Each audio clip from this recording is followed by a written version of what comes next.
Assalomu alaykum, hurmatli obunachilarim, hurmatli yurtdoshlar, do'stlar, bizlar Premier'dan Nexus 3 avtomobil kelib turibdi. Do'stlar, videomizdan bir like bilan bosib qo'yamiz. Kanalimizga do'stlar yangi bo'lsanizlar, kanalimizga obuna bo'lib qo'yamiz. Do'stlar, mashinamiz 2018-yil mexanik korobka oladi. Mashinada 4 ta yumshoq balon toza qo'yilgan. Mashina do'stlar родной, metan gazlar bor pokoleniya. Mexanik korobka.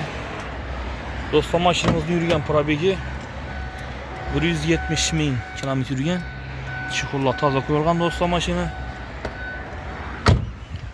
Do'stlar, mashinamizning bahası 85 milyon so'm. Avtokreditda do'stlardan to'lov chiqarib beramiz.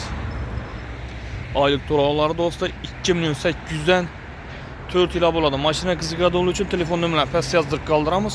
Telefonlashib qo'llashib kelaverasizlar do'stlar. Sog' bo'lasizlar. Salomat bo'lasizlar.